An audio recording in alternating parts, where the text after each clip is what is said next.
Doctor Rishikesh Meena लिखते हैं, आरक्षण की वजह से ही देश बर्बाद हुआ है। यदि आप मानते हैं कि आरक्षण की वजह से ही देश बर्बाद हुआ है तो फिर यह पोस्ट सिर्फ आपके लिए ही है। जरूर पढ़े। लश्कर भी तुम्हारा है, सरदार भी तुम्हारा है। तुम झूठ को सच लिख दो, अखबार भी तुम्हारा है। तुम जो कहो वो सच, हम जो कहें वो झूठ। मुल्क में नफरत का ऐसा तूफान मचा डाला है। कुछ बुद्धिमान बोलते हैं कि आरक्षण ने देश को बर्बाद कर दिया है। अब आप बताइए कि देश आजाद होने के बाद 14 व्यक्ति देश के राष्ट्रपति बने, उनमें से कितने आरक्षण वाले बने? 15 प्रधानमंत्री बने, उनमें से कितने आरक्षण वाले बने? 43 उच्चतम न्यायालय के मुख्य न्यायाधीश बने, कितने आरक्षण वाले बने?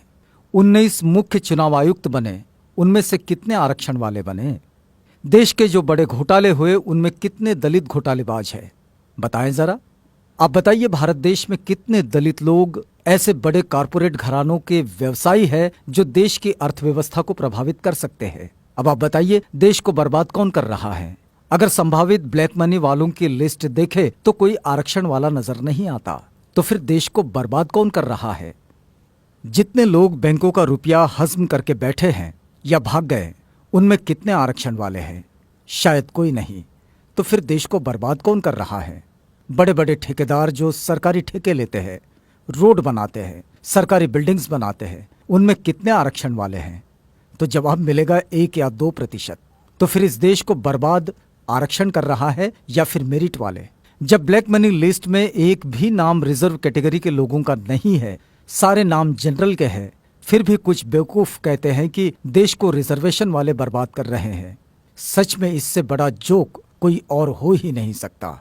बोफोर्स तोप घोटाला, कॉमनवेल्थ घोटाला, आदर्श सोसाइटी घोटाला, सत्यम घोटाला, कालाधन घोटाला, स्टाम्प घोटाला, यूरिया घोटाला, चारा घोटाला, सुखराम टेलीकॉम घोटाला, शेयर घोटाला, चीनी घोटाला, बहुत लंबी सूची है इन घोटालों की।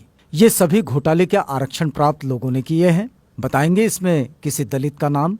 कब तक बेवकूफ बनाते रहोगे?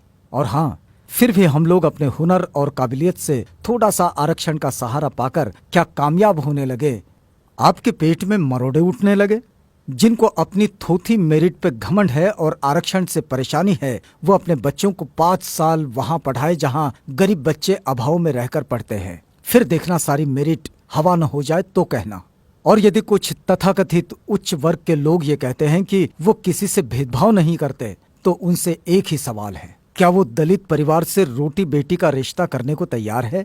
जातियां खत्म करने को तैयार है? अगर नहीं तो फिर मान लीजिए अभी आरक्षण खत्म नहीं होना चाहिए।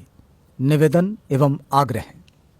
समस्त SC/ST समाज, आपको सिर्फ 10 लोगों को ये मैसेज फॉरवर्ड करना है और वो 10 लोग भी दूसरे 10 लोगों को मैसेज फॉरवर्ड करें इस प्रकार: 1 = 10 persons।